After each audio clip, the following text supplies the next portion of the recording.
We're now going to set up our database table and our database as well, so we can actually store these user records. Now, this isn't an absolute requirement to allow for Google Authentication. You can do this without storing user details. The only thing is, though, you're not going to have a log of who's been on your website, and you're also not going to be able to store persistent details about your users. So you saw that we had a Google ID, which comes from Google. We had an email, but if we want to store things like, age, whatever, we can't do that. So let's sign into our MySQL monitor with our details. And we're going to create a database called website. So we'll be using this as the example.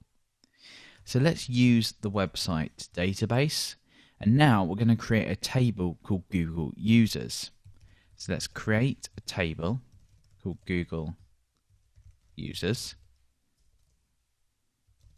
Now the fields that we're going to have inside of here are an ID, which is going to be an auto-incrementing figure, or a number basically. And what this is going to do is it's going to uniquely identify your users, not based on their Google ID. So if you needed to use a specific ID to identify someone apart from the Google ID, you can use this. We're also going to have a Google ID. Now this is a long decimal, 21 length decimal that we're going to be storing inside of here. And an email address, which also comes from Google. We're going to be storing this as well. So the ID, as I mentioned, is going to be an integer. It's going to be not null, and it's going to be the primary key for this table. It's also going to be an auto increment, which I was speaking about a moment ago. That's going to increment that from 1 for the first record up to 2, 3, 4 for each record that's created. Now for the Google ID, this is slightly different, and we need to do something slightly different here. We need to store this as a decimal. And this is going to be 21 characters with nothing after it. Now, this is also going to be not null, and it's going to be unique. Now, the reason this is going to be unique is because obviously we don't want duplicate records stored in here.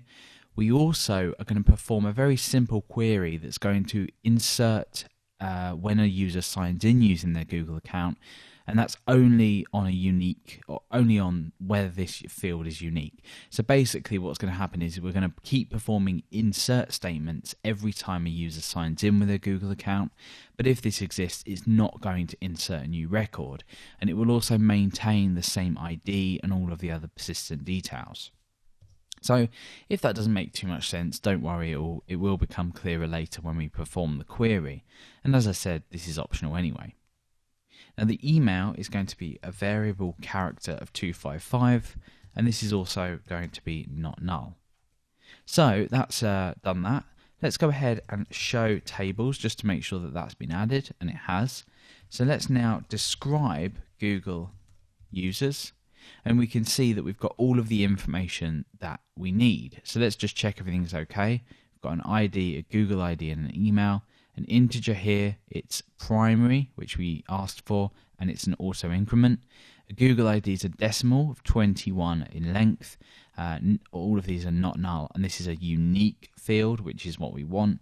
And the email as well is a varchar 255, just to leave enough room for an email. Unlikely that it's going to be that big, but that's it, not null, and that's the rest. So now that we've done this, let's actually, we don't need to do anything else because that's it. That's our database done. And we're not going to touch this until the end of the series, simply because we're going to focus on the Google Authentication API first, and then we'll look at storing this details in the database. So now that we've done that, we've created our database.